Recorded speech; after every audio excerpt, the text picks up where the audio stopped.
Okay, good day guys, no? Meron na naman tayong TE error dito na gagawin. So ito po ay washing machine, no, sa laundry shop, no.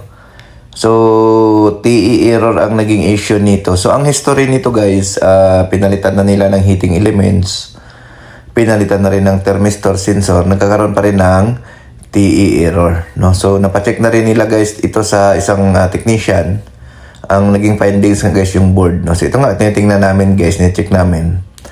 Kasi nga, bago na yung heating element, tapos bago na yung heater, at saka yung mga thermistor, bago na, nagkakaroon pa rin siya ng error. So, tinetest nga natin to guys, yung heating element dito, at saka yung thermistor. Yung naipalit ng ating customer, meron tayo nakuha ditong 4 kilo ohms. So, yung 4 kilo ohms na to kasi guys, mababa na ito, no, para sa ganitong model. So, dapat at least 10 to 40 para siya gagana, no. So ngayon, napalitan na rin ang customer natin nito ng 40 din. 40 kilo ohms. Ganun pa rin, no? TE pa rin, no? So yung nabili nila, no? So ngayon, idadiagnose namin to kung anong problema. Bakit TE pa rin, no? Kahit napalitan na ng thermistor, napalitan na siya ng heating elements, no? So ngayon, so may mga dala kami dito guys na pang-test natin para malaman natin kung ano talaga ang problema nito, no? Bakit nagkaroon siya ng error. So dito muna tayo guys mag-focus sa kanyang thermistor sensor, no? So yan. So yan, diagnose natin kung anong naging issue nito, no? So dahil bago na guys yung heating element, bago na yung thermistor, okay na, nalagyan na natin siya ng bagong thermistor na tama ang reading. Basta ang reading ito guys, at least 40K, no? 40K yung gagana dyan. So ito guys ang ginawa namin dito kasi may naroon kaming napansin dito.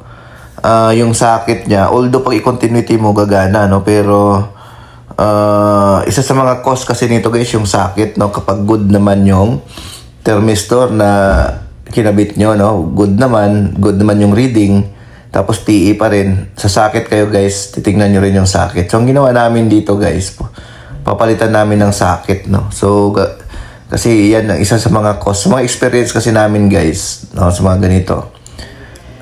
Bago na yung thermistor, tapos TE pa rin. Ang naging problema guys, socket niya, no.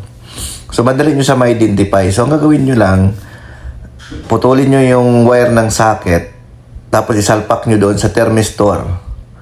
Tapos readingin nyo kung anong reading ang makukuha nyo, kung nare-read nyo yung sukat ng thermistor. Pag hindi nyo na-read yung sukat ng thermistor, ibig sabihin, socket ang problema, no? So, isacrifice nyo lang yung wiring. Putulin nyo, siyempre, no? Kasi nga, idadiagnose natin. Puputulin.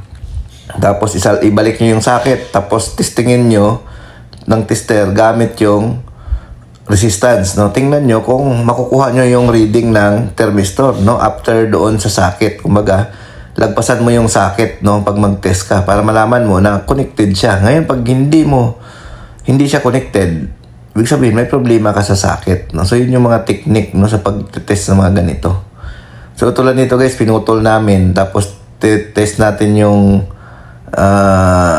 wiring na nakakonect sa thermistor. So napansin nga namin na walang reading, no. Hindi namin makukuha yung 40 kilo ohms na reading ng isang thermistor. Ayan. So, pag ganito, ang gagawin namin yan, palitan natin ng socket. Individual socket na lang natin. Katingin natin yung luma, tapos individual socket na lang natin. So, magdadala tayo ng mga socket, no? Individual na natin, no? Lalagyan natin siya ng panibagong socket. Kasi yun lang naman lagi ang cause ng problema dyan, yung mga socket, no? Basta good na yung parts, no? So, ito guys, pinutol na natin to. So, yan nga. After maputol, i-double check pa namin. So, yun. Shortcut na lang natin guys, no. So pinalitan lang natin guys ng socket to. Ayan, testing na namin. So ayan, working na. Ayan, oh. Okay na yun siya, wala na siyang error. So sa makatuwid guys, ang naging issue nito sa haba-habang troubleshooting, socket lang naging problema, ang socket ng thermistor sensor. Pinalitan namin guys ng bagong socket, no. Nilagyan natin ng individual socket na lang, no. So kahit anong socket pwede dyan, individual, basta ikabit nyo lang ng maayos. Ayan, so okay na yan guys, working na yan. So nandito kami guys ngayon sa Bacoor, Cavite, no? So dito tayo nag-service ngayon. So yun, no? So yung una nag-check, hindi lang nila nakita yung socket. Tapos si sir naman, yung may-ari, DIY lang naman, siyempre. papalitan na yung sensor, papalitan yung thermistor, papalitan nila yung heater, hindi pa rin gumana kasi nga ang problema ay yung socket, no? Yun. So, okay, no? Sana makatulong yung video natin. Thank you.